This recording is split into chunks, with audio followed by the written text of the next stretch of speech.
Night ক্লাবে কোনো আলেম সদস্য খুঁজে পাবেন না। যারা যায় তারা কোন শ্রেণী সবাই বুঝে নেন। এগুলো বন্ধ করার জন্য সব নেতৃত্বের দরকার আছে না নাই? আসতে বলবেন না, আছে না নাই? নেতাকে অনুসরণ করতে গিয়ে একটু চিন্তা করতে হবে, আমি যে নেতাকে অনুসরণ করছি ভাবতে হবে এই নেতাই হবে আমার হাসরের ময়দানের নেতা। এই দুনিয়াতে আমি যাকে নেতা বানাবো হাসরেও তিনি আমার নেতা থাকবেন। ইয়াউমা নাদউ কুল্লা উনাসিম বিইমামিহিম, কোরআন খোলেন, খুঁজে পেয়ে যাবেন। সেই দিন প্রত্যেক ব্যক্তিকে তার নেতা সহ ডাকা হবে। নেতার গুণগান গেয়েছো তুমি, আজকে তোমার সঙ্গে তোমার নেতাকেও ডাকা হবে। যখন নেতাকে সামনে নেওয়া হবে, নেতা কর্মী গন্ডগোল লেগে যাবে। শেষ পর্যন্ত কর্মীরা বলবে, আল্লাহ দোষ তো আমার ছিল না, দোষ তো নেতা আমাদের অর্ডার দিছে, এই জন্য করছি আমরা। আল্লাহ বলবেন কোনো উপায় নেই, জাহান্নাম যেতে হবে। কর্মীরা আগের ঠেলায় বলবে, আল্লাহ যেহেতু জাহান্নামে যেতেই হচ্ছে আমরাও জাহান্নামে যাব, কিন্তু নেতাকে ডাবল শাস্তি দিও। আমার ভাইয়েরা, আমার বন্ধুগণ, সেই দিন কি সুন্দর সুখী করার জন্য, জান্নাত লাভের জন্য দুনিয়াতে আমাকে আপনাকে কাজ করে যেতে হবে। বন্ধু নির্বাচন করতে গিয়ে আমরা বন্ধুবান নির্বাচন করব, খারাপ না ভালো? নেতা নির্বাচন করতে গিয়ে আমরা নেতা নির্বাচন করবে, খারাপ না ভালো? আমার দেশে কোনো কিছুর সংকট ছিল না, কোনো কিছুর সংকট এখনো নাই। কোনো সংকট নাই। কে বলেছে সংকট? কে বলেছে দুর্ভিক্ষ? দুর্ভিক্ষ কখনো হবে না। দুর্ভিক্ষ বন্ধ করো আমল আছে না নাই? কাজ আছে না নাই? ধুলায় মলিন জমিনটাকে মুহূর্তের মধ্যে সবুজের শ্যামলে রূপান্তর করার যোগ্যতা কার? আমার আল্লাহ সবকিছু পারেন, অসম্ভবকে সম্ভব করতে পারেন। কোনো সমস্যা নাই, কোনো অসুবিধা নাই। আল্লাহ বলছেন, দুর্ভিক্ষ থেকে তুমি কি বাঁচতে চাও নাকি? তুমি অন্ন বস্ত্র বাসস্থান শিক্ষা চিকিৎসার নিশ্চয়তা নিতে চাও নাকি? বেশি কিছু লাগবে না, তোমার একটা আমল আমি দেখতে চাই, সেটা হলো যারা পারেন সেই সূরাটা আমার সঙ্গে ঠোঁট মিলিয়ে বলুন। লিইলাফি কুরাইশিন ইলাফিহিম রিহলাতাশ শিতাই ওয়াস সাইফ ফালইয়াবুদু রাব্ব হাযাল বাইতিল্লাযী আত'আমাহুম মিন জু'ইন ওয়া আমানাহুম মিন খাউফ। বেশি কিছু লাগবে না, তুমি শুধু ইবাদত করবে। আমি আল্লাহর ইবাদত যদি তুমি করতে পারো ঠিক মতো সব জায়গায়, আল্লাহ বলছেন ক্ষুধা মুক্ত আমি তোমার জীবন করে দেব, এবং কোনো টেনশন থাকবে না, অশান্তি থাকবে না, কোনো ভয় থাকবে না, এমন জনপদ আমি তোমাকে দিয়ে দেবো। জোরে বলি সুবহানাল্লাহ। কার ওয়াদা? আসতে বলবেন না, কার ওয়াদা? যুবকের জন্য কয়টা আমল? কয়টা বলেছি? আরো আছে কয়টা? আস্তে আস্তে শোনাবো আমি। এই দিকে আমি চলে গিয়েছিলাম সূরা আলার দিকে, মনে আছে আপনাদের? সূরাতুল আলা, সূরাতুল আলার সেকেন্ড আয়াত পর্যন্ত আমি অনুবাদ করেছি। ওয়াল্লাযী কদ্দারা ফাহাদা, যিনি তকদির নির্ধারণ করেছেন। ওয়াল্লাযী আখরাজাল মারআ, যিনি তৃণ জন্মান। ফাজআলাহু গুসাআন আহওয়া, এরপরে তার খড়কুটায় পরিণত করেন সকল কিছু। বিশ্ব সংসার চালান কে? আসতে বলবেন না, চালান কে? ধান লাগায় কে? বান্দা। ধান লাগায় কে? বড় করেন কে? ক্যালসিয়াম কার? পটাশিয়াম কার? ইউরিয়া কার? ফসফরাস কার? কে করেন? কে করেন? কে করেন? আল্লাহ করেন। সে আল্লাহ বলছেন, বান্দারে সব তো আমি করি। এই প্রসঙ্গ আল্লাহর পরিচয়গুলো দিয়ে দিই। এবার রাসূলকে লক্ষ্য করে বলছেন, সানুকরিউকা ফালা তানসা ইল্লা মা শাআল্লাহ। এই আয়াতের একটা প্রেক্ষাপট আছে, শানে নুজুল আছে, সেটা হলো আমার নবীজি কোন এক নামাজে তেলাওয়াত করতে নিয়ে আয়াত ভুলে গেলেন। দুই একটা আয়াত বাদ পড়ে গেছে। নবীজির আয়াত ভুল হয়ে গেলে ও কোন সাহাবীকে লোকমা দেওয়ার সাহস আছে নাকি? কারণ নবীর উপরে কোরআন নাজিল করেছেন কে? কেউ কোনো কিছু বললেন না। নামাজ শেষ হয়ে গেল। নামাজ শেষ হয়ে যাওয়ার সঙ্গে সঙ্গে একজন সাহাবী উবাই ইবনে কাব রাদিয়াল্লাহু তাআলা আনহু রাসূলকে লক্ষ্য করে বলছেন, ইয়া রাসূলুল্লাহ, অনুমতি দিলে আমি একটু কথা বলবো। কি কথা বলো? হুজুর, নামাজের মধ্যে দুই একটা আয়াত বাদ পড়ে গেল, এই আয়াতগুলো কি মানসুখ হয়ে গেছে নাকি? এই আয়াতের কি ব্যবহার হবে না? রাসূল মুস্কি হাসি মেরে বলছেন, নবী ইবনে কাব, তুমি আমাকে এমন করে বলো না সাহাবী, এই আয়াতগুলো মানসুখ হয় নাই, আয়াতগুলো আমি তেলাওয়াত করতে নিয়ে ভুলে গেছি, তেলাওয়াত করতে নিয়ে ভুলে গেছি। সঙ্গে সঙ্গে আল্লাহ তাআলা বলছেন, সানুকারিউকা ফালা তানসা ইল্লা মা শাআল্লাহ, আমি আপনাকে অচিরেই পড়িয়ে দেব, শিখিয়ে দেব, আপনি কখনো ভুলবেন না। যে কোরআন নবীর উপরে নাজিল হলো, সেই নবী যদি কোরআন তেলাওয়াত করতে যদি আয়াত বাদ পড়ে যায়, আমার আপনার কি আয়াত বাদ পড়তে পারে না? আসতে বলবেন না, পারে না। কোরআন মুখস্থ করা যদিও সহজ, কিন্তু একেবারেই সহজ নয়। কোরআন কেউ মুখস্থ করতে পারবে না একমাত্র কার রহমত ছাড়া। আসতে বলবেন না, কার রহমত ছাড়া। আমরা বড় ভাগ্যবান, গোটা পৃথিবীর দ্বিতীয় বৃহত্তম মুসলিম জনপদ বাংলাদেশ, হাফ কিলোমিটার নয়, কোয়ার্টার কিলোমিটার দূরে গেলে একটা করে মসজিদ পেয়ে যায়। সুন্দর সুন্দর পাকা মসজিদ, আজান শুনি জন্মের মতো, কিন্তু নামাজ পড়ি না। আমি কি ভুল বলতেছি? এত সুন্দর ভাগ্য আমাদের। 18 কোটি মুসলমান যে দেশে বসবাস করে, আবার আরেকটা আশার দিক হলো 4.5 লক্ষ মসজিদ বাংলাদেশে, এবং গোটা পৃথিবীকে যদি আপনি পরিসংখ্যানে নিয়ে আসেন, পৃথিবীতে সবচেয়ে হাফেজ কোন দেশে বেশি? আলহামদুলিল্লাহ বলবেন না? আলহামদুলিল্লাহ। বাংলাদেশের হাফেজরা, গতকালকে আমার রাজশাহীতে দিনের বেলা মাহফিল ছিল। দিনের মাহফিলে নাজমুস সাকিব, নাম শুনেছেন তো? নাজমুস সাকিব, তারপরে হাফেজ তাকরিম, সে তেলাওয়াত করেছে। এরপরে আব্দুল আল মামুন, ওয়ার্ল্ড ওয়াইড সমস্ত হাফেজরা সেখানে দাওয়াত পেয়েছিল। আমার আলোচনার আগে তারা তেলাওয়াত করেছে। এই সমস্ত হাফেজরা দেশীয় হাফেজ শুধু নয়, তারা এখন আন্তর্জাতিক হাফেজ। গোটা পৃথিবীর সকল হাফেজকে হারায়া, আরবকে হারায়া, জিতায়া, হারায়া দিয়ে ওরা জিতে এদেশে পুরস্কার নিয়ে আসছে। বলি আলহামদুলিল্লাহ। এদিকে ছোটখাটো কোনো অর্জন? ছোট অর্জন, অনেক বড় অর্জন। গভর্নমেন্টকে ধন্যবাদ, রাষ্ট্রীয় সম্বর্ধনা দেওয়া হয়েছে হাফেজ তাকরিমকে, ভালো, বলি আলহামদুলিল্লাহ। কিন্তু সম্বর্ধনা কেন দেওয়া হলো? নাস্তিক পাড়ার কিছু নাস্তিকদের ঘুম নাই।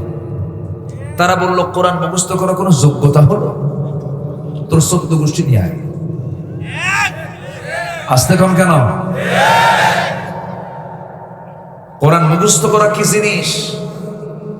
এটা যে কত বড় রহমত! আল্লাহর রহমত ছাড়া 30 পারা কোরআন কখনো মুখস্থ করা সম্ভব নয়।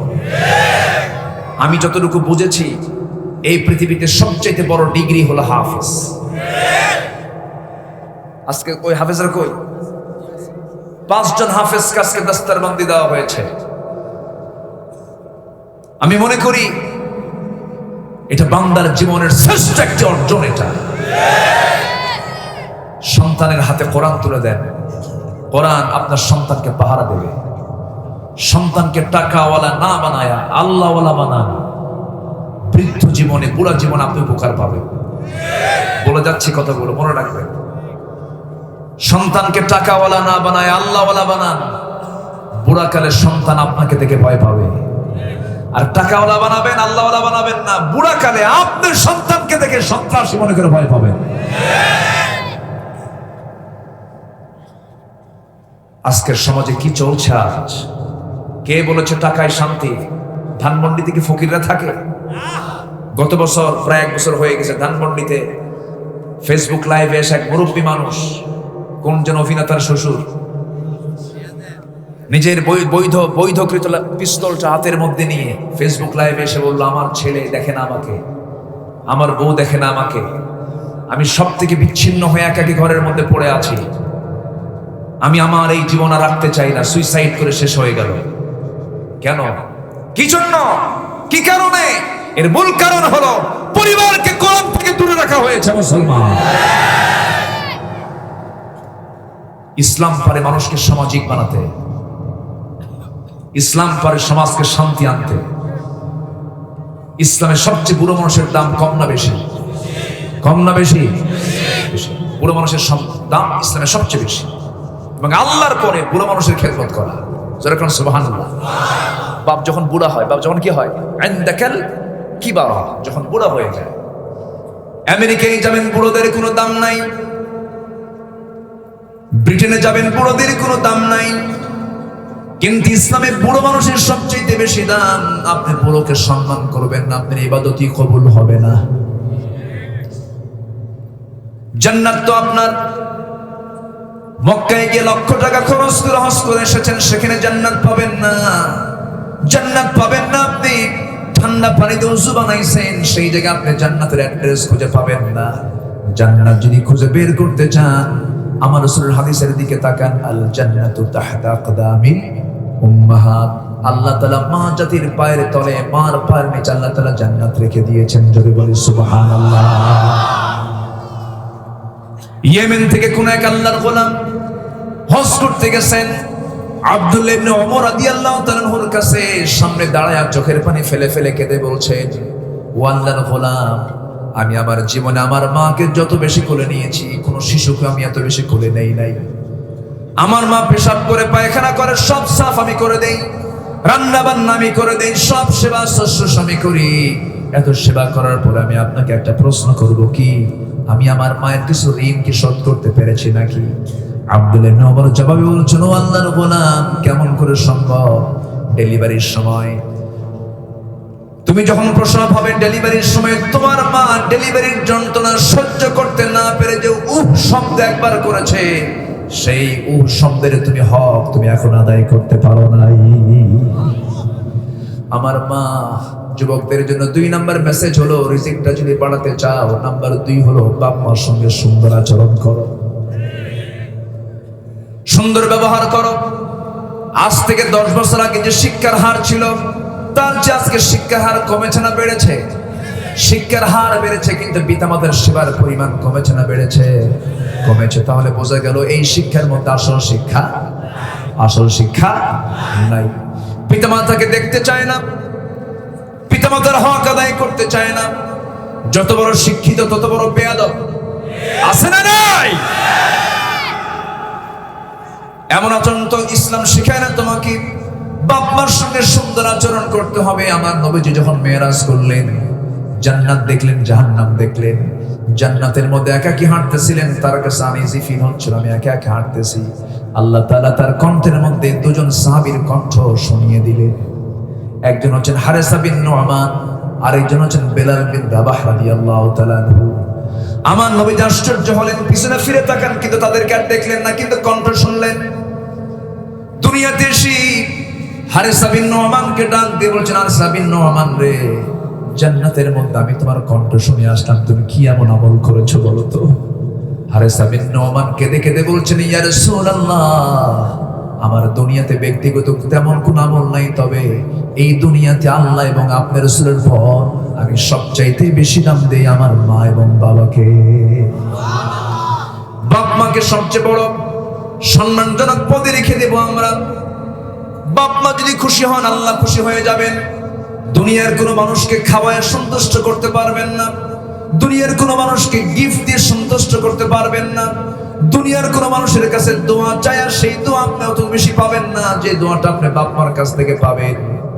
3টা দোয়া মিস হয় না, 3টা দোয়া বন্দুকের গুলি মিস হয়, কিন্তু বাপ মার দোয়া মিস হয় না। বাপ মার দোয়া কবুল হয়ে যায়। বাপ মা মুখ থেকে যে কথাই বের করে সেই কথাটাই দলিল হয়ে যায়। এই জন্য বাপ মার মুখ থেকে কখনো বদদোয়া বের করানো যাবে না। বাপ মার সঙ্গে কখনো নাফরমানি করা যাবে না। কিন্তু বড় আফসোস, বড় পরিতাপের বিষয়, নিজের সুন্দর করে বাড়ি বানাই, বেডরুম হয়, ড্রয়িং রুম হয়, কমন রুম হয়, চিলড্রেন রুম হয়, কিচেন রুম হয়, রান্নার রুম হয়, এরপরে ডাইনিং স্পেস হয়, মেহমানখানা হয়, সব রুম হয়ে যায়, কিন্তু প্যারেন্টস রুম হয় না, পিতামাতার রুম হয় না, পিতামাতার থাকার জায়গা হয় না। এমনও সভ্য সন্তান আছে যে সন্তানগুলো বাপ মাকে থুয়ে দেয় সিঁড়ির তলে। আছে না নাই? রাগিমান ফুহু, তার নাকটা ধুলায় মলিন হয়ে যান। যে ব্যক্তি তার বাবাকে 1জন অথবা 2জনকে বৃদ্ধ অবস্থায় পেল, জীবিত অবস্থায় পেল, অথচ তার নিজের জীবনের গুনাহ মাফ হলো না, তার ধ্বংস হয়ে যাক, তার নাকটা ধুলায় মলিন হয়ে যাক। এই জন্য যুবকরা, তোমাদেরকে বলবো আমি, নাম্বার 1, যৌবনকে কন্ট্রোল করবা, তোমার চরিত্র বানাবা ইউসুফের মতো। কার মতো? ইউসুফ আলাইহিস সালামের মতো। নাম্বার 2 হলো পিতামাতার সঙ্গে তুমি সুন্দর আচরণ করবে। পিতামাতার পরিচয় দিতে নিয়ে লজ্জা পাবে না। তোমার পিতা রিকশা চালায়, বুক উঁচু করে বলবে আমার পিতা রিকশা চালায়। তোমার পিতার কোনো পেশাকে ছোট চোখে দেখবা না। এমন অসভ্য সন্তান আছে, শিক্ষিত হয়েছে হয়তোবা, কিন্তু বাবা রিকশা চালায়, পরিচয় দেয় না। অসভ্য বেয়াদব এগুলো। দুনিয়ার কোনো পেশাই ছোট নয়। একজন সাহাবী ছিলেন খাব্বাব রাদিয়াল্লাহু তাআলা আনহু। কামান কি ছিলেন? কামান, লোহা পিটায় জীবিকা নির্বাহ করেছেন। আমার রাসূল বলেছেন, তোমরা কি জানো আমার খাব্বাব লোহা পিটায়া খায়? আমার খাব্বাবের রক্তের উপরে ইসলাম প্রতিষ্ঠিত হয়েছে। আমার বেলাল গোলামজাদা গোলামি করে মানুষের বাড়িতে চাকর খেটেছে। আমার বেলালকে আমি আল্লাহর পক্ষ থেকে মনোনীত করে আমি তাকে মুয়াজ্জিন বানায় দিয়েছি। আল্লাহু আকবার। কাউকে ছোট চোখে দেখবেন না। বাপ মা যে কাজ করুক না কেন, বাপ মার দোষ আপনি ধরতে যাবেন না। বাপ মা যদি দোষও করে, সন্তান দোষ ধরে তার সঙ্গে বেয়াদবি করতে পারবে না। বাপ মার জায়গায় কোনো সন্তান বিচার খাটে না। কত শিক্ষিত বাপ চোখের পানি ফেলে ফেলে কান্দে আমাদের কাছে এসে। এই গাজীপুরে বৃদ্ধাশ্রম আছে। আমি একদিন ঢুকলাম, ভিতরে ঢুকে দেখি বুড়া মানুষ কাঁদতেছে। আমারে ধইরা বললাম, চাচা বাড়ি কোথায়? বাড়ি ধারায় বাড়ি আমার। বাড়ি ধারা? আপনি এই জায়গায় কেন? বাবা ছেলেগুলো সব আমাকে এখানে রেখে গেছে। বললাম, আপনার ছেলে মেয়েগুলোকে আপনাকে দেখে না? বাবা এখানে মাসে মাসে টাকা পাঠায়। আপনাকে কাছে রাখে না কেন? খুব ব্যস্ত মানুষ তারা। যে শিক্ষার মধ্য দিয়ে বাপ মাকে দেখার সময় পায় না, ওই শিক্ষাগুলো শিক্ষা না। ওই শিক্ষার মুখে আমরা থুতু মারি।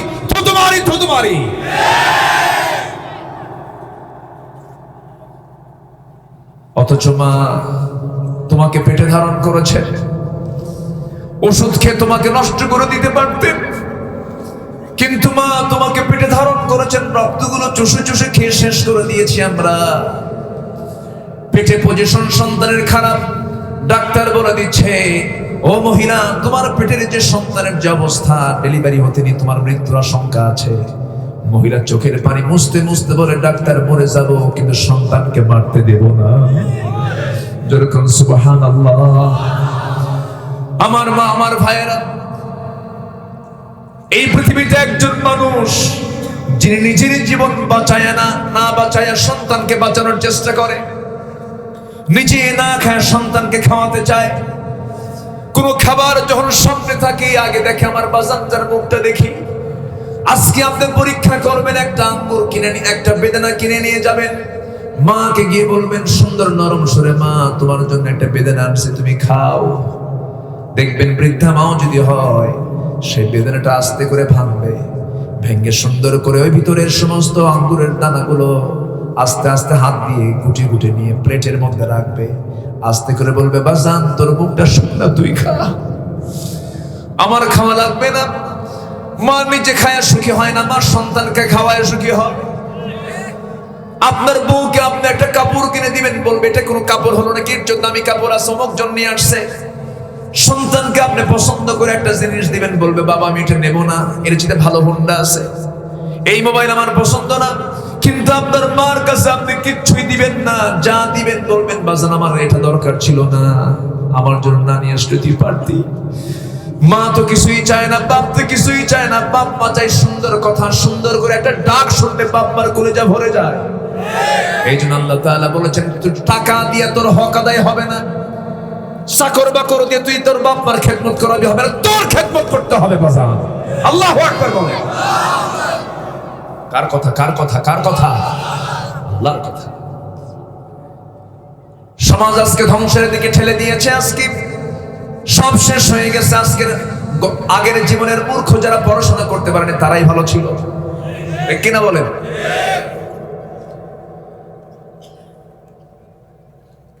আমার ভাইয়েরা, ও যুবক ভাইয়েরা, আজকের মাহফিলের যুবকরা এসেছো, যুবকদের জন্যই তো বেশি দরকার। 3টা কাজ। কয়টা কাজ বলো? নাম্বার 1 হলো দ্রুত বিয়ে করো, দ্রুত বিয়ে করো। রিজিকের ফয়সালা কার? রিজিকের ফয়সালা কার? সুন্দর করে সংসার করে নাও। আমার নবীজি তার মেয়ে ফাতিমাকে বিয়ে দিবেন, বিয়ে দেওয়ার জন্য তিনি কি বিসিএস ডিগ্রি দেখেছেন নাকি? টাকা পয়সা দেখেছেন নাকি? খেজুর বাগান দেখেছেন নাকি? রাসূল তার মেয়ে ফাতিমাকে বিয়ে দিবেন, প্রস্তাব করলেন। ধনী ধনী খেজুর বাগানওয়ালা সাহাবীরা চলে আসলেন, ব্যবসায়ী সাহাবীরা চলে আসলেন। রাসূল বললেন, না না, আমি এদের সঙ্গে বিয়ে দেব না, আমার পছন্দের জামাই এখনো আসে নাই, পছন্দের ছেলে এখনো আসে নাই। সবার প্রস্তাব দেওয়া শেষ। হযরত আলী রাদিয়াল্লাহু তাআলা আনহু আস্তে করে আসলেন। সবাই বলছে, আলী তোমার প্রস্তাব দেওয়া শুধু শেষ, তোমার প্রস্তাব শুধু বাদ আছে, তুমি যাও প্রস্তাব দাও। কিন্তু তোমাদের কি পছন্দ করলেন না রাসূলকে আমাকে পছন্দ করবেন নাকি? যাও।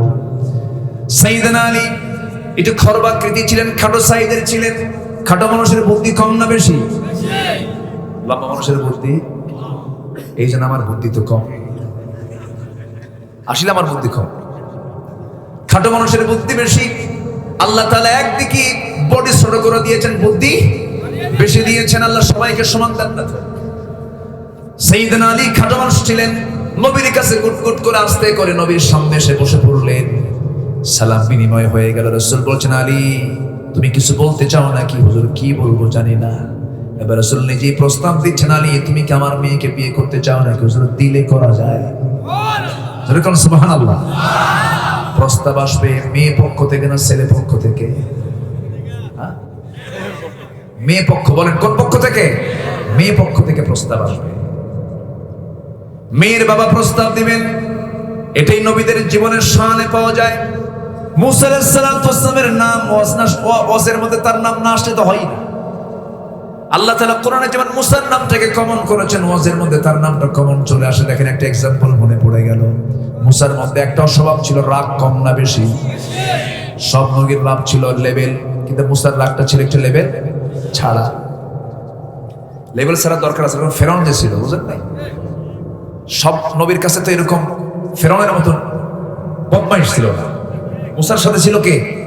এই জন্য রাগটা একটু বেশি থাকা দরকার ছিল। প্রচন্ড রাগ ছিল মুসা আলাইহিস সালামের। এত রাগী তিনি ছিলেন, রাগের ঠেলায় তাফসীরে এসেছে চুলগুলো খাড়া হয়ে যেত, টুপি ভেদ করে চুল বের হয়ে যেত। আল্লাহু আকবার বলেন। এবং ছিলেন তোতলা মানুষ। তোতলা বুঝেন তো? কথা আটকে যায়। নাম যদি হয় বেলাল, কি নাম? বেলাল। এই জাতীয় লোক ছিলেন। যদি রাগ বেশি হয় তখন তোতলার কি অবস্থা হয়? কথাই বন্ধ হয়ে যায়। এত রাগী মুসা আলাইহিস সালাম ছিলেন। কথার মধ্যে তেমন সুর ছিল না, ডাইরেক্ট মারতেন সব সময়। আল্লাহ বলছেন, ও মুসা, ফিরআউনকে কালিমার দাওয়াত দিতে যাও, কারণ সে সীমা লঙ্ঘন করেছে। ইযহাব ইলা ফিরআউনা ইন্নাহু তাগা। সঙ্গে সঙ্গে মুসা বলছেন, আল্লাহ আমার তো জিহ্বার কথা শুনেন, আমি কই একটা হয়ে যায় আরেকটা, আমার জিহ্বাকে ঠিক করো। আল্লাহ বলেন, ঠিক আছে, জিহ্বা ঠিক করে দিলাম। রব্বি ইশরাহ লি সাদরি ওয়া ইয়াসসির লি আমরি ওয়াহলুল উকদাতাম মিন লিসানি। আল্লাহ তাআলা সব তার সহজ করে দিলেন। এবার বলছেন, মুসা শোনো, এমন সুন্দর করে কালিমার দাওয়াত দিবা যেন তোমার কথার মধ্যে যেন বালাগাত থাকে, ফাসাহাত থাকে, সুন্দর ভাষা দিয়ে তুমি কথা বলবা। এবার মুসা বলছেন, আল্লাহ আমার কথার মধ্যে সৌন্দর্য তেমন নাই, আমি কথার মধ্যে আমি ডাইরেক্ট কথা মারি বেশি। হুয়া আফসাহু মিন্নি, আমার ভাই হারুন আমার চাইতে সুন্দর করে ফাসাহাত দিয়ে কথা বলে, সৌন্দর্য দিয়ে কথা বলে। আল্লাহ বলছেন, মুসা তোমার মুখে যখন তোমার বড় ভাইয়ের যখন প্রশংসা শুনলাম, এই মুহূর্তে তোমার বড় ভাইকে আমি আল্লাহ নবুয়ত দিয়ে দিলাম। সুবহানাল্লাহ। খুব দামি নবী ছিলেন মুসা আলাইহিস সালাম।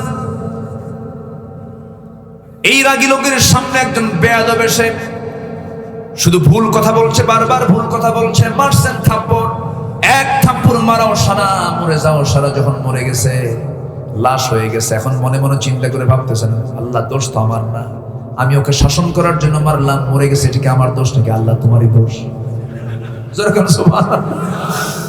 আমি আমার নিয়ত তো মেরে ফেলা নয়। আল্লাহ তাআলা তাকে পরীক্ষার মধ্যে ফেলে দিলেন, বিশাল বড় পরীক্ষার মধ্যে পড়লেন। নবীদের জিন্দেগিতে হিজরত আছে না নাই? ইব্রাহিম আলাইহিস সালাম অগ্নিকুণ্ডে নিক্ষিপ্ত হলেন, এরপরে হিজরত করতে বাধ্য হলেন। আমার নবী হিজরত করতে বাধ্য হলেন। মুসা আলাইহিস সালাম বেকায়দায় পড়ে গেলেন। হত্যার হুলিয়া জারি করলো প্রশাসন, অ্যাডমিনিস্ট্রেশন তাকে পুলিশ দিয়ে ধরার জন্য তল্লাশি শুরু হয়ে গেল, চতুর্দিকে অভিযান শুরু হয়ে গেল। মুসা আলাইহিস সালাম দেশে থাকতে পারলেন না, সফর করতে লাগলেন, দৌড় মারতে লাগলেন। হিজরত করে তিনি চলে গেলেন সেই মাদিয়ান নামক অঞ্চলের দিকে চলে গেলেন। সামনে বিশাল বড় একটা দুর্গম এরিয়া পেলেন। প্রচন্ড ক্ষুধা লাগছে, ক্ষুধার যন্ত্রণায় ছটফট করছেন, তৃষ্ণার যন্ত্রণায় ছটফট করতে নিয়ে সামনে একটা কূপ পেলেন। কূপের ধারে চলে গেলেন, কূপ থেকে পানি তুলে তিনি তার তৃষ্ণায় নিবারণ করলেন। হঠাৎ করে দেখতে পেলেন কূপের ধারে দুইজন মহিলা দাঁড়ানো, হাতে বালতি নিয়ে পানি কূপ থেকে তুলবে, কিন্তু তারা তোলে না। মুসা আলাইহিস সালাম কি চরিত্রবান মানুষ ছিলেন, তিনি বলছেন, ও মহিলা, তোমরা এখানে দাঁড়ায় আছো কেন? এখানে বালতি নিয়ে হাতে নিয়ে দাঁড়ায় আছো কেন? কূপ থেকে পানি তুলে নিয়ে যাও। তারা বলতেছে, আবুনা শাইখুন কাবীর, আমাদের বাপ খুব বুড়া মানুষ, আমরা চলে এসেছি, আমরা আসতাম না, কিন্তু পাপের কারণে আমরা এসেছি, কোনো পুরুষ মানুষ আমাদের বাড়িতে নাই, এই জন্য আমরা আসছি, কূপ থেকে পানি তুলে নিয়ে যাও। আমরা পারবো না। কেন পারবে না? আমরা দুর্বল মানুষ, আমাদের গায়ে এত শক্তি নাই। কূপের উপর একটা ঢাকনা আছে, সেই ঢাকনা টান দিতে 7 থেকে 8 জন যুবকের প্রয়োজন হয়। সব পুরুষ মানুষ পানি তুলে নিয়ে যাবে, আমরা পর্দার নিয়ম রক্ষা করে শেষে গিয়ে আমরা অবশিষ্ট পানি তুলে নিয়ে আমরা বাড়ির দিকে চলে যাব। মুসা আলাইহিস সালাম মনে মনে চিন্তা করলেন, বেচারি মহিলা মানুষ, কষ্ট হবে, না না, আমি একটু হেল্প করি। এবার তিনি হেল্পের জন্য আগায় গেলেন, বালতি হাতের মধ্যে নিয়ে কূপের কাছে চলে গেলেন। কূপের উপরে ঢাকনা, যা টান দিতে 7 থেকে 8 জন যুবকের প্রয়োজন হয়, তিনি বাম হাতে ধরলেন, ফিকা মারলেন, 14 হাত দূরে গিয়ে ছিটকে পড়লো। দুই মহিলা থরথর করে কাঁপে, আর মনে মনে চিন্তা করে, মানুষ না অন্য কিছু। নবীদের ভিতরে আল্লাহ তাআলা 3টা গুণ দিয়েছেন। প্রত্যেক নবীর ভিতরে কয়টা গুণ? 3টা গুণ দিয়েছেন। একটা হলো হুসনে খুলক, উন্নত চরিত্র দিয়েছেন। এরপর হলো সুন্দর সূরত দিয়েছেন, সুন্দর সূরত দিয়েছেন। নাম্বার 3 হলো তাদেরকে আল্লাহ তাআলা গায়ের শক্তি দিয়েছেন অনেক। আল্লাহ তাআলা আমার রাসূলকে দিয়েছেন 100 জন জান্নাতি পুরুষের সমান শক্তি। যেরকম সুবহানাল্লাহ। মুসা আলাইহিস সালাম কূপ থেকে পানি তুলে নিয়ে এবার বললেন, নিয়ে যাও, সোজা বাড়ির দিকে চলে যাও। সন্ধ্যার পরে মেয়েদের বাইরে থাকতে নেই, কিন্তু আমার দেশে সন্ধ্যার পরে পুরুষ বেশি না মহিলা বেশি? আলহামদুলিল্লাহ। কি কবেন আপনারা? চলে গেছে বাড়িতে। বুড়া বাপ বলতেছে, মা, এত তাড়াতাড়ি আসলা তোমরা? এত তাড়াতাড়ি তো আসার কথা ছিল না। কাব্বা, একজন পুরুষ মানুষকে দেখলাম, শাইখুন আজিজ, খুব শক্তিশালী যুবক, খুব গায়ে তার শক্তি, খুব শক্তি দেখতে পেলাম। এবার বলতেছে, শোনো, আমার বড় মেয়ে, তুমি আগামীকালকে যাবে, ওই যুবককে আমার সালাম জানিয়ে দেবে, এবং সালাম জানিয়ে বলবে সে যেন অবশ্যই আমার সঙ্গে সাক্ষাৎ করে। আমি তাকে আমার বাড়িতে দাওয়াত দিয়ে দিলাম। চলে গেছেন পরের দিন। এবার গিয়ে বলছেন, শুনুন যুবক, আব্বা যেন আপনাকে সালাম জানিয়েছেন, তিনি আমাদের বাড়িতে আপনাকে দাওয়াত দিয়েছেন, আপনি কি যাবেন নাকি? মুসা আলাইহিস সালাম মনে মনে চিন্তা করলেন, ভালোই তো হয়, আমি তো কাউকে চিনি না, একটু পরিচয় হলে তো ভালোই হয়ে যায়, আমি তো প্রবাসী মানুষ, আমি তো মুসাফির মানুষ, ঠিক আছে আমি যাব, কিন্তু যাবো কেমনে? মহিলা আমি তো চিনি না, ঘর বাড়ি চিনি না। এবার মহিলা বলছেন, চেনার কোনো প্রয়োজন আপনার নাই, আমি সামনে সামনে চলবো, আপনি আমার পিছে পিছে আসবেন, আপনি আমাকে ফলো করে করে আসবেন। মুসার চোখ বড় হয়ে গেছে, চোখ বড় করে বলতেছে, এই মহিলা, তুই আমারে কি কইলি? তুই আমারে কি কইলি আমি পিছে পিছে আসবো? তুই আমার সামনে থাকবি? না না না না, তুই তো মুসল্লির জাত, আমি হলাম ইমামের জাত। ইমাম তো পিছনে থাকে না, ইমাম থাকে সামনে, তুই মুসল্লি পিছনে আয়। আল্লাহু আকবার বলেন। নেতৃত্বের জন্য পুরুষ না নারী? নামাজ পড়াবে পুরুষ না নারী? পৃথিবীতে সকল নবী রাসূল পুরুষ না নারী? ফয়সালা কার? দোষ কার?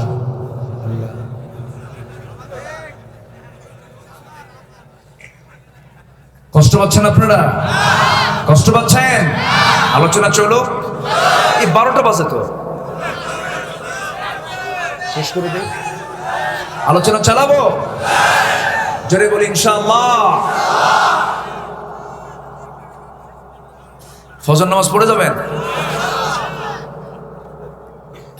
কি বলে?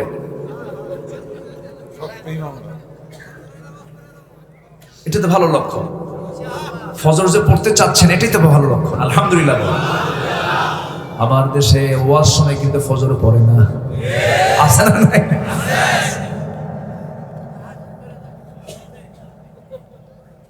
আমার ভাইয়েরা, মুসা আলাইহিস সালাতু ওয়াস সালাম পিছন থেকে এবার বললেন, মহিলা তুমি আমার পিছনে আসো, আমি তোমার সামনে চলবো। আমি যদি তোমার পিছনে থাকি, তুমি নারী, মাথা থেকে পা পর্যন্ত আল্লাহ তোমাকে পুরুষের সুন্দর করে বানিয়েছেন পুরুষের জন্য। আমার চোখের গুনাহ হয়ে যাবে, আমার অন্তরে ওয়াসওয়াসা আসতে পারে। অতএব আমি সামনে থাকবো, তুমি আমার পিছে পিছে থাকবা। বেশি কথা বলতে পারবা না, শুধু একটা কথা বলবা, ডান বাম ডান বাম, এর বাইরে এক চুল কোনো কথা বলা যাবে না।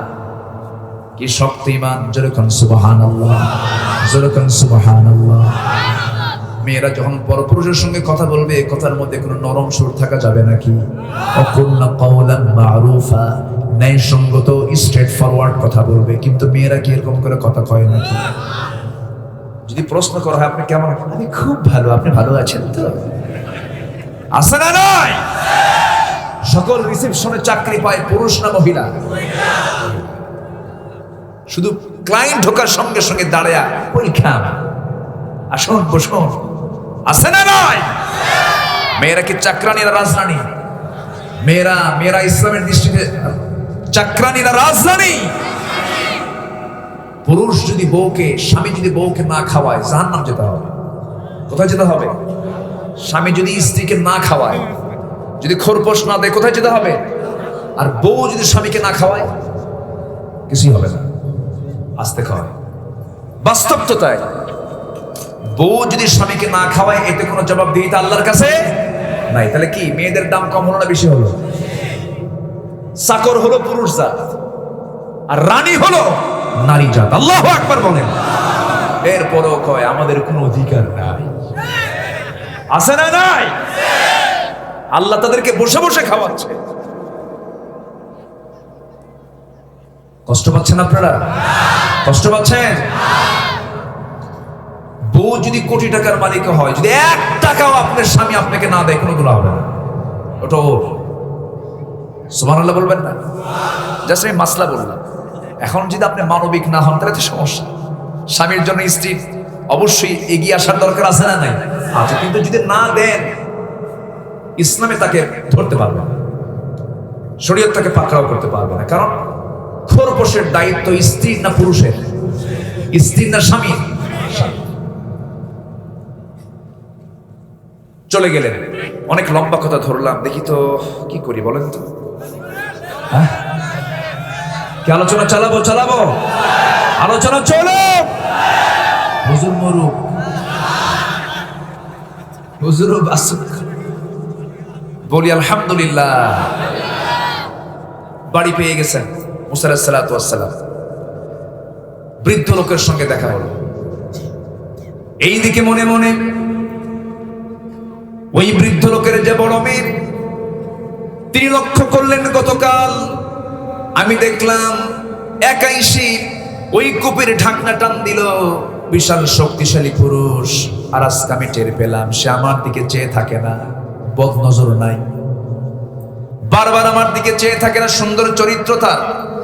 একজন আদর্শ নারীর কাছে সেই জাতীয় পুরুষ পছন্দ। সেই জাতীয় পুরুষ হলো যার চরিত্র হবে 1 নাম্বার এবং কর্মঠ হবে। কর্মঠ চরিত্রবান পুরুষ হলো ইমানদারি নারীর জন্য পছন্দের পুরুষ। ঠিক কিনা বলেন? যুবক, তোমাকে হতে হবে 1 নাম্বার চরিত্রবান। কি বান বলো? চরিত্রবান হতে হবে এবং কর্মঠ হতে হবে, অলস হওয়া যাবে না। মুসা আলাইহিস সালাতু ওয়াস সালামের এই সুন্দর আচরণ দেখে, চরিত্র দেখে মহিলার মনে মনে পছন্দ, মনে মনে পছন্দ। কিন্তু প্রস্তাব তো দেওয়া যাবে না নিজে। যখন বাড়িতে চলে গেছেন, যাওয়ার পর বৃদ্ধ পিতার সামনে যখন দাঁড়িয়ে গেছেন মুসা আলাইহিস সালাতু ওয়াস সালাম, মুসা আলাইহিস সালাতু ওয়াস সালাম সামনে দাঁড়ানো, সালাম বিনিময় হয়ে গেল। হঠাৎ করে বৃদ্ধ লোকটা বলতেছে, যুবক তোমার নাম তো মুসা, তাই না? আশ্চর্য হয়ে গেছেন। এত দূর আমি চলে আসলাম, ফেরাউন আমাকে পাকড়াও করে ফেলবে, এত দূর চলে আসলাম হিজরত করে, এই লোকটা আমার নামটা কেমন করে জানলো? লোকটা কে? টেনশনে পড়ে গেলেন। সঙ্গী সঙ্গী বৃদ্ধ লোকটা বলতেছেন, যুবক মুসা তুমি মনে মনে কি চিন্তা করো? আমি আরো কিছু জানি। কি? মানুষকে থাপ্পড় মারছো, মরে গেছে, এরপরে আসছো। তিনি আরো জড়সড় হয়ে গেলেন, আল্লাহ বিপদে মনে পড়েই গেলেন। এবার বলছেন, তুমি কি চিন্তা করো কেন? কোনো চিন্তা করছি না, তবে আমার টেনশন হচ্ছে। এবার বৃদ্ধ লোকটা বলতেছে, ও মুসা, তুমি কার সামনে দাঁড়িয়ে কথা বলছো? হয়তো তুমি টের পাও না, আমার চামড়াগুলো কুঁচকে গেছে, দাড়িগুলো পেকে গেছে, বুড়া হয়ে গেছে বলে আমাকে দুর্বল মনে করো না। আমি দুর্বল, ওই সমস্ত বৃদ্ধদের কাতারের দুর্বল বৃদ্ধ আমি নই। আমি হলাম এই মাদিয়ানবাসীর জন্য আল্লাহ যাকে পয়গম্বর করে পাঠিয়েছেন, আমি হলাম আল্লাহর পয়গম্বর শুআয়ব আলাইহিস সালাতু ওয়াস সালাম। ওয়া ইলা মাদিয়ানা আখাহুম শুআইবা। আমি হলাম শুআইব। খুব খুশি হয়ে গেছেন মুসা আলাইহিস সালাতু ওয়াস সালাম, জড়িয়ে ধরলেন আর মনে মনে চিন্তা করছেন, আরে কি সুন্দর সঙ্গ পেয়ে গেলাম। মনে মনে তৃপ্তি মনে মনে খুব আত্মতৃপ্তিতে তিনি ফিল করছেন, খুব আনন্দ পাচ্ছেন। এমন সময় হঠাৎ করে বৃদ্ধ লোকটা শুআয়ব আলাইহিস সালাতু ওয়াস সালাম বলছেন, শোনো মুসা, আমি তোমাকে একটা প্রস্তাব করব। কি প্রস্তাব? সেই প্রস্তাবটা হলো, গতকালকে আমার মেয়েকে দেখেছো, আজকে আমার মেয়েকে দেখেছো, এই দুইটা মেয়ের যে কোনো একটা মেয়েকে আমি তোমার সঙ্গে বিয়ে দেব, তুমি কি রাজি নাকি? মুসা চিন্তা ছাড়াই বলেন, হ রাজি। এত বড় চান্স কি মিস করা যায় নাকি? আল্লাহর নবী হবে আমার শ্বশুর, এই বড় ভাগ্য আর কার জীবনে হবে? রাজি হয়ে গেছেন।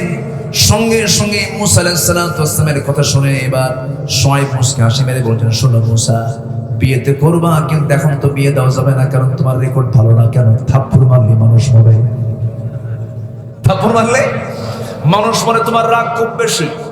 এই রাগটাকে কমানোর জন্য তোমার কিছু কোর্স কমপ্লিট করতে হবে।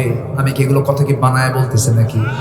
সূরা কাসাস পড়বেন, আয়াতগুলো বলবো, কোন সময় পাচ্ছি না, এই জন্য আয়াতগুলো বলতে পারছি না। এবার তিনি বলছেন, শোনো, আমি আমার মেয়েকে অবশ্যই তোমার সঙ্গে বিয়ে দেবে, তবে তোমার কিছু কোর্স কমপ্লিট করতে হবে। সেই কোর্স হলো, আমার বাড়িতে কিছু ছাগল আছে, এই ছাগলগুলোকে তোমার 8 বছর তোমাকে লালন পালন করতে হবে, ছাগলের দায়িত্ব তোমাকে নিতে হবে। তবে 8 বছর সম্পূর্ণ কোর্স হবে না, অনার্স কোর্স হবে। তবে মাস্টার্স কোর্স করার জন্য 10 বছর হলে ভালো হবে। বলেন, একটা রাগী মানুষের দায়িত্ব যদি ছাগল পালার দায়িত্ব পায়, কি অবস্থা হতে পারে বলেন? এই পৃথিবীতে যত প্রাণী আছে, সমস্ত প্রাণীর মধ্যে সবচেয়ে শান্ত শিষ্ট প্রাণী হলো ছাগল।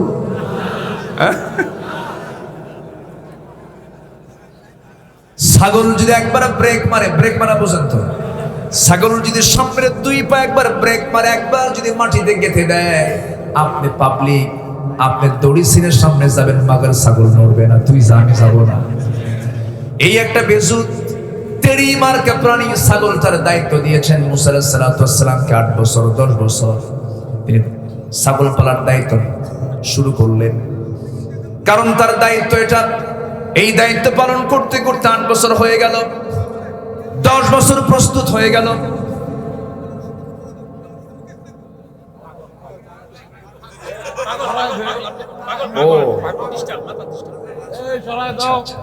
অসুস্থ একজন ভাই, অসুস্থ তো, আল্লাহ তুমি তাকে সুস্থতা দিয়ে দাও, জোরে বলি আমিন। ও না না, আপনি ঠিক আছেন, ঠিক আছেন। জি, আপনি চা খাবেন? এই ওনাকে নিয়ে যান তো, চা খাওয়ার জন্য নিয়ে যান তো একটু, ওনাকে একজন নিয়ে যান না, ওনাকে চা খাওয়ান। এখানে না, এখানে না, এখানে না। আচ্ছা ঠিক আছে, আমি ব্যবস্থা করবো ইনশাল্লাহ, আপনি যান, ওনাকে নিয়ে যান, চা খাওয়ান না, ওনাকে অফিসে নিয়ে যান, চলেন। হ্যাঁ, ফাইন করে নিয়ে যাবেন, কোনো খারাপ আচরণ করবেন না, নিয়ে যান। হ্যাঁ, 3 জন ব্যক্তির জন্য রুফিআল কালাম, কলম তুলে নেওয়া হয়েছে। কোনো কলমে লেখা হবে না, কোনো ফেরেশতা লিখবে না গুনাহ। 3 শ্রেণীর জন্য। 1 নম্বর হলো ঘুমন্ত ব্যক্তি, নাম্বার 2 হলো মস্তিষ্ক বিকৃত পাগল ব্যক্তি। তাহলে আমার আপনার চাইতে ওই পাগলরা বিপদে না নিরাপদে? আলহামদুলিল্লাহ বলেন। আল্লাহ কাকে কোন ফয়সালা করবে, এটা আল্লাহর ফয়সালা। নিদ্রিত ব্যক্তি, শিশু, আর হলো পাগল, এই 3 জনের উপরে কোনো কলম চলে না। হাদিস এটা। আল্লাহ তুমি তাকে সুস্থতা দিয়ে দাও, জোরে বলি আমিন। উনি আসছেন হয়তো আল্লাহর ফয়সালা, যে হয়তো আমাকে বলে দিচ্ছে আপনি ওয়াজটা শেষ করেন, তাই না? হ্যাঁ, ও আচ্ছা, ঠিক আছে, বলি আলহামদুলিল্লাহ। মুসা আলাইহিস সালাতু ওয়াস সালাম 10 বছর ছাগল পালন করলেন, লালন পালন করলেন। ইবনে কাসির এসেছে, তাফসীর ইবনে কাসির এসেছে, শেষ দিন যেদিন তার ছাগল পালার ডিউটি শেষ, ছাগলগুলো পালটা যখন তিনি মাঠ থেকে নিয়ে আসতেছেন, হঠাৎ করে একটা ছাগল পাল থেকে বিচ্ছিন্ন হয়ে একা একদিকে মারছে দৌড়। বলেন তো এখন এই লোকের কি হতে পারে বলেন? রাগ কি কমা কথা না বাড়ার কথা? চরম বেড়ে গেছে রাগ, খেপে গিয়ে রেগে গিয়ে ওই ছাগলটার বিচ্ছিন্ন হয়ে দৌড় মারা ছাগলটার পেছনে তিনি দৌড় মারলেন। দৌড় মেরে ক্লান্ত শ্রান্ত হয়ে যাচ্ছেন, এরপরও সে ধরা দিচ্ছে না। কিন্তু নবীদের গায়ের শক্তি কম না বেশি? ছাগল পারল না, ছাগল থেমে গেল। দুই পা দুই হাতের মধ্যে নিয়ে উপরে তুলছেন, কি করবেন?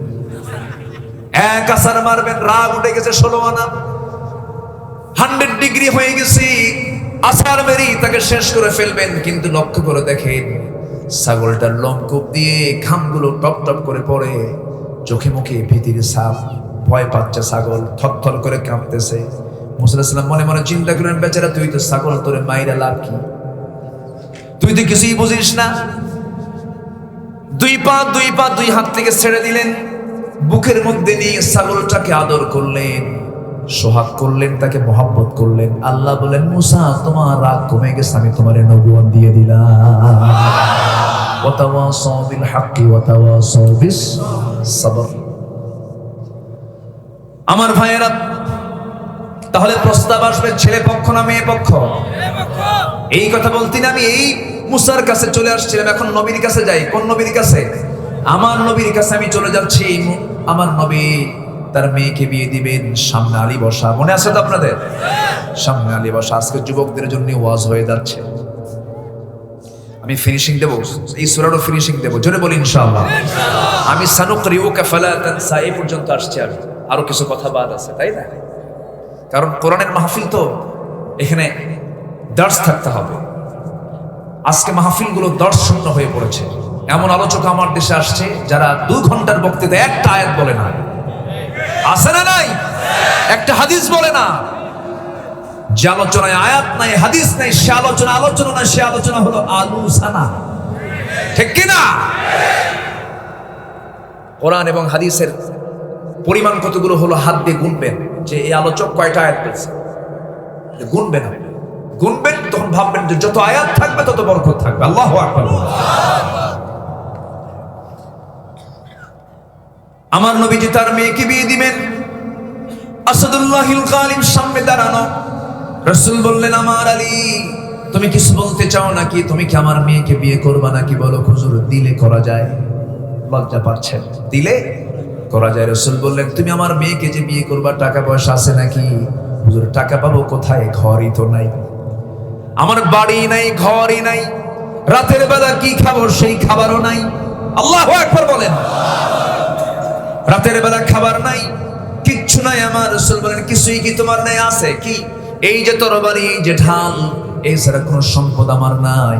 রাসূল বলছেন, আলী, তোমার তো তরবারি ছাড়া চলবে না, যুদ্ধ সবসময় লেগেই থাকে, সবসময় যুদ্ধের জন্য তোমাকে প্রস্তুতি নিতে হয়। তুমি হলে আসাদুল্লাহিল গালিব, কিন্তু ঢাল ছাড়াও যুদ্ধ চলে। ঢালটা বিক্রি করে আসো, ঢাল বেচার টাকাই হবে তোমার বিয়ের মহারণা। যাও তুমি ঢাল বিক্রি করে আসো। ঢাল বিক্রি করার জন্য তিনি বাজারে চলে গেছেন, বিক্রি করবেন। কিন্তু সামনে দাঁড়ানো যিনি ক্রেতা, তিনি হচ্ছেন ওসমান জিন্নুরাইন, আমার নবীর বড় মেয়ের জামাই। 2টা মেয়ের জামাই, যেরকম সুবহানাল্লাহ। 2টা মেয়েকে রাসূল বিয়ে দিয়েছিলেন, তার সাথে একটা মেয়েকে দেওয়ার পর সে মারা যায়। এরপর আরেকটা মেয়েকে দিয়েছেন, তিনিও মারা যান। রাসূল বলেন, আমার যদি আরেকটা মেয়ে থাকতো, আমি আরেকটা মেয়েকে আমি ওসমানের হাতে দিয়ে দিতাম। খুব লাজুক ছিলেন ওসমান রাদিয়াল্লাহু তাআলা। তিনি ধনী ছিলেন। তিনি কি ছিলেন? ধনী ছিলেন, কিন্তু এরকম বর্তমান দুনিয়ার ধনীর মতো ধনী না। এমন ধনী তিনি ছিলেন, মাঝে মাঝে রাসূলের কাছে এসে বলতেন, হুজুর, আমার টাকা পয়সা বেড়ে যাচ্ছে, আপনি দোয়া করেন কমে জানো কি সম্পদ জানো। এরকম ধনী কিন্তু গোটা দুনিয়া খুঁজে পাওয়া যাবে নাকি? আমি তো আমার জীবনে পাই নাই কোনো ধনী এসে বললো, হুজুর, আমার সম্পদ যেন কমে, আপনি দোয়া করেন। কিন্তু ওসমান এমন ধনী ছিলেন, তিনি এসে মাঝে মাঝে বলতেন, হুজুর, আল্লাহ তাআলা আমার সম্পদ এত বাড়ায় দিচ্ছে কেন, আপনি দোয়া করেন আমার যেন সম্পদ কমে যায়। রাসূল বলেন, তোমাকে আমি একটা প্রশ্ন করব। কি প্রশ্ন? তুমি যখন উটের পিঠে বসে বসে কোনো খাবার খাও, কেমন করে খাও বলো তো? হুজুর উটের পিঠে আমি হয়তো খাওয়া শুরু করেছি চলন্ত অবস্থায়, সেই সময় আমার হাত থেকে যদি একটা দানাও যদি পড়ে যায়, সেই সময় আমি উটটাকে থামায়া দিয়া বসায়া দিয়া নিচ থেকে সেই দানাটা তুলে পানি দিয়ে ধুয়ে খাই, দানা নষ্ট করি না। রাসূল বললেন, ও ওসমান, তোমার সম্পদ কোনোদিন কমাতে চাইলেও কমবে না। জোরে সুবহানাল্লাহ। বলতেই পারি নাই। দেখেন রাসূল বিয়েটাকে কত ইজি করে দিয়েছেন। রাসূল বললেন, ঠিক আছে আলী, বিয়ে হয়ে যাবে। বিয়েটা হয়ে গেল। আমার নবীজি তার মেয়েকে বিয়ে দিয়ে দিলেন। সবচেয়ে কম মহরনা, সবচেয়ে কম মহরনা, সবচেয়ে কম খরচ, পৃথিবীর সবচাইতে অনাড়ম্বর, কোন আড়ম্বরতা ছিল না, সবচেয়ে সিম্পল বিয়ে হয়ে গেল ফাতিমা। যে ফাতিমা হলেন সাইয়্যিদাতু নিসাই আহলিল জান্নাহ, যে ফাতিমা হলেন জান্নাতের সমস্ত নারীদের সর্দারিনী, সমস্ত মুমিনা নারীদের সর্দারিনী। ফাতিমার বিয়ে হলো সবচেয়ে সিম্পল বিয়ে হয়ে গেল। বিয়ে যখন হয়ে গেল, রাসূল বলছেন, ফাতিমারে আমি তোমাকে বিয়ে দিচ্ছি, শোনো, বাপের বাড়ি থেকে এখন স্বামীর ঘরে যাবে, মৃত্যুর দিন পর্যন্ত স্বামীর বিরুদ্ধে একটা নালিশ যেন আমার কানে না আসে। আমি এমন জামাই তোমাকে দেই নাই যার নালিশ তোমাকে আমার দিতে হবে। স্বামীর ঘর তোমার আসল ঘর। কিন্তু আজকের সমাজে কিছু কিছু বাপ আছে, কিছু কিছু বউ আছে, স্বামীর ঘরে গিয়ে বাবার বাড়ির বাহাদুরি দেখায়। আছে না নাই? বাহাদুরি দেখে। আবার বাপও ফোন দিয়ে বলে, মা শোন, যদি তোর জামাই তোরে কিছু কয়, কোনো কিছু করে শুধু ফোন দিবি, খাইয়া ফালাম। এই আছে না নাই? বলে এগুলো করা ঠিক নয়। স্বামীকে সম্মান করতে হবে। বিয়ে হয়ে গেছে, তার বাড়ি কি বাবার বাড়ি না স্বামীর বাড়ি? বলেন কার বাড়ি? বলেন স্বামীর বাড়ি। স্বামীর গুরুত্ব আছে না নাই? বলেন স্বামীর গুরুত্বটা আছে। স্বামীর ঘরে চলে গেছেন ফাতিমা রাদিয়াল্লাহু তাআলা আনহা। ফাতিমা যখন স্বামীর ঘরে চলে গেছেন, ঘর নাই, বাড়ি নাই, অনম্বর জীবন যাপন করছেন, কিন্তু কি সুখ শান্তি ছিল। ফাতিমা রাদিয়াল্লাহু আনহা একদিন ঘরের মধ্যে আছেন, না খাওয়া আলী দরজা এসে ডাকতেছেন, দরজা খুলে গেছে, সালাম দিয়েছেন, কিন্তু মুখে হাসি নাই। ফাতিমা বলছেন, আমার স্বামী, আপনি মুখে হাসি দেন না কেন? আমি আপনাকে ঘরের মধ্যে ঢুকতে দেব না, আপনি বাইরে বের হয়ে যান। যতক্ষণ না হাসবেন ততক্ষণ আপনি ঘরের মধ্যে ঢুকতে পারবেন না। যেরকম সুবহানাল্লাহ। তাদের ঘরে টাকা পয়সা ছিল না, ধন দৌলত ছিল না, কিন্তু ঘরটা ছিল মোহাম্মত দিয়ে ভরা। আজকের সমাজে পরিবারের মধ্যে ফার্নিচার আছে, ঘরটা ফার্নিচার দিয়ে ভরা, কিন্তু সুখ মোহাম্মত ভালোবাসা নাই। আমার নবীজি তার মেয়েকে বিয়ে দিয়ে কথাগুলো জানিয়ে দিলেন। একদিন আমার নবীর সামনে ফাতিমা রাদিয়াল্লাহু আনহা বসে বসে নামাজ পড়ছিলেন। রাসূল বলছেন, ফাতিমা বসে বসে নামাজ পড়ো কেন? তুমি তো যুবতী মেয়ে, নামাজ তো বসে বসে পড়া উচিত নয় সুস্থ অবস্থায়। এবার তিনি বলছেন, আব্বা, আমি বসে বসে নামাজ পড়ার হেতু হলো আমার জামার পিছন সাইডটা ছেঁড়া। এই ছেঁড়া অংশটুকু নিয়ে আমি যদি নামাজে দাঁড়িয়ে যাই, ওই ছেঁড়া অংশের দিকে আপনার নজরটা চলে যাবে। আপনি মনে মনে চিন্তা করবেন, আমার জামাই আলী আমার মেয়েকে কাপড়ে কষ্ট দেয়, আমার স্বামীর এতটুকু দুর্নাম প্রকাশ পেয়ে যাক আপনার সামনে, এটা আমি চাই নাই। মনে করে বসে বসে আমার স্বামীর দোষটাকে আড়াল করার জন্য নামাজ পড়তেছি।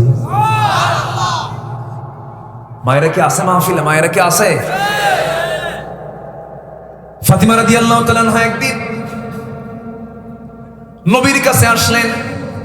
তিনি আটা পিষতে পিষতে হাতে দাগ পড়ে গেছে, কড়া পড়ে গেছে, কূপের পানি তুলতে তুলতে তার কোমরে ব্যথা হয়ে গেছে, ঘরে ঝাড় দিতে দিতে কাপড় চোপড় ময়লা হয়ে গেছে।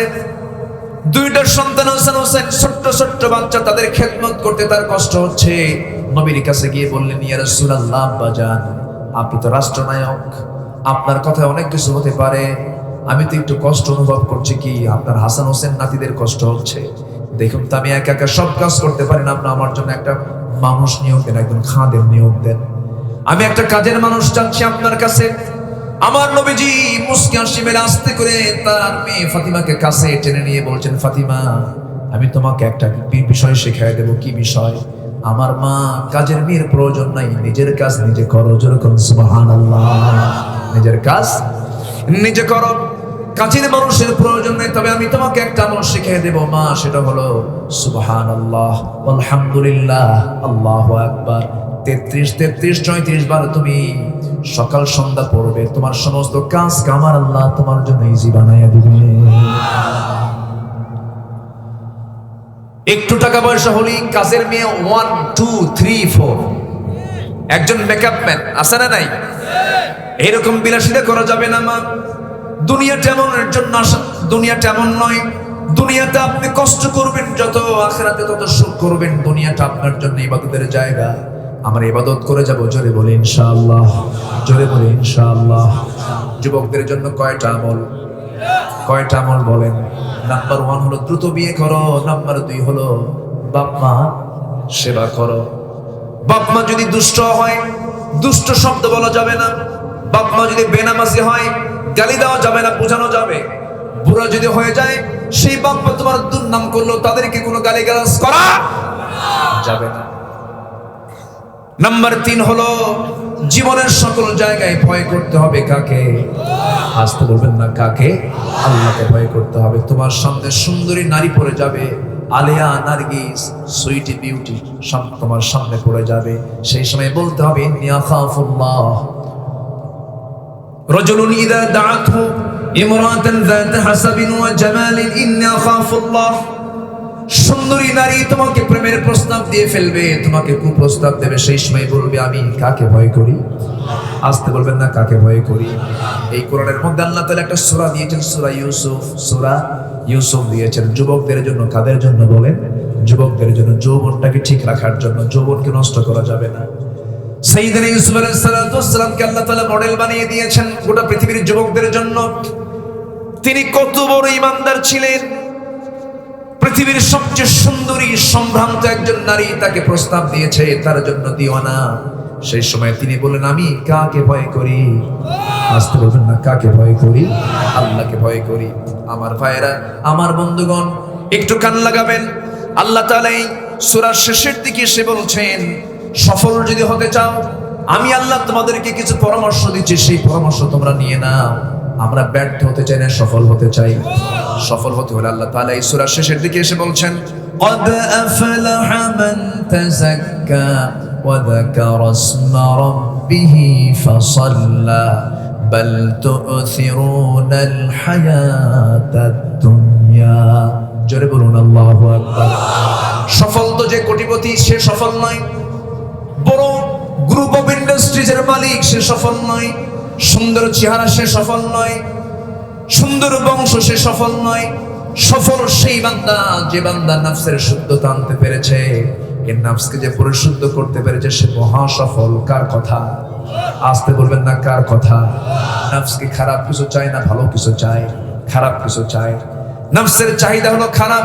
এই নফসকে ট্রিটমেন্ট করব আমরা, এই নফসের ট্রিটমেন্ট করে আমরা নফসকে শুদ্ধ করে ফেলবো। তাযাক্কা তাসকিয়াতুন নফসের জন্য আমরা মেহনত করব। নফসকে শুদ্ধ করার জন্য কিছু টিপস আমি আপনাদেরকে জানায় দেই। বেশি করে কি তেলাওয়াত করা? আসতে বলবেন না, কি তেলাওয়াত করা? যার মুখে আল্লাহর যত বড় বেশি জিকির থাকবে, যার মুখে আল্লাহর জিকির থাকবে, সে কখনো খারাপ কাজে যেতে পারবে না। কথার চেয়ে যেন জিকিরটা বেশি থাকে। লা তুকসিরুল কালামা বিগাইরি যিকরিল্লাহ ফাইন্না কাসরাতুল কালামি বিগাইরি যিকরিল্লাহি কাসওয়াতুল লিল কলবি। তোমাদের কালামে, তোমাদের কথায় যেন আল্লাহর জিকিরের চাইতে অন্য কথা বেশি না বের হয়। কারণ আল্লাহর জিকিরের চাইতে অন্য কথা যখন তোমার মুখ থেকে বেশি বের হয়ে যাবে, তোমার অন্তরটা মরে যাবে। এই জন্য জীবনের সকল জায়গায় আমরা সবচেয়ে বেশি জিকির করব কার? আমার প্রাণটা কার হাতে? তাহলে আমি সফল হয়ে যাব। কোরআনটা নিয়মিত পড়বো, নামাজটা পড়বো। আমরা কয় ওয়াক্ত? 5 ওয়াক্ত নামাজ পড়বেন। কারা কারা একটু হাত তুলে দেখান। জোরে বলি ইয়া আল্লাহ, আরো জোরে বলি ইয়া আল্লাহ। আমাদেরকে 5 ওয়াক্ত সালাত আদায় করার তৌফিক তুমি আল্লাহ দিয়ে দাও। জোরে বলি আমিন, আরো জোরে আমিন। হাত নামান। মাদেরকে বলবো 14 জন পুরুষ ছাড়া কোন পুরুষের সঙ্গে পর্দা ছাড়া দেখা করা যাবে, অপ্রয়োজনীয় কোনো কথা বলা যাবে। আল্লাহ তুমি অরিজিনাল পর্দা করার তৌফিক এলাকার মা বোনদের দিয়ে দাও, এবং সকল প্রকার অবৈধ হারাম অশ্লীল সিনেমা নাটক থেকে আমার এলাকার, এই এলাকার মাদেরকে হেফাজত করো। জোরে বলি আল্লাহুম্মা আমিন। আমি আর সময়টাকে বাড়াবো না, অনেক সময় নিয়ে ফেলেছি, আপনাদের কষ্ট দিয়ে ফেলেছি আজকে। হাইরে আবার টাইমও লাগায় দেয়। না, আজকে যতটুকু হয়েছে বসেন না, আজকে শেষ দিন না, দোয়াটা করে যাবেন না আপনারা, এই বসেন। মাহফিলের শৃঙ্খলা রক্ষার দায়িত্ব কি আমার একার না সবার? আমি তো বসে আছি, আপনি ওঠেন কেন? বসেন। রাস্তায় চলতে গেলে যদি আপনি বামের না যে ডানে যান, তখন পুলিশ কি দেয়? কি মামলা হয় না? মামলা হয় না? মামলা হয়ে যায়। শৃঙ্খলা ভঙ্গের অভিযোগে মামলা দেয়, ট্রাফিক আইন অমান্য করে মামলা দেয়। তো মাহফিলের শৃঙ্খলা আছে না? আছে না? নাই বলেন। তো শৃঙ্খলা ভঙ্গ মানে কি আপনি উঠে চলে গেলে তো শৃঙ্খলা ভঙ্গ হয়ে যাচ্ছে। বসেন, আমরা একসঙ্গে দোয়া করবো। রাগ করলেন নাকি? আবার মাহফিলে যদি শৃঙ্খলা ভঙ্গ হয় তখন কি মামলা হওয়ার সম্ভাবনা আছে না? এই ফেরেশতা আছে না? নাই?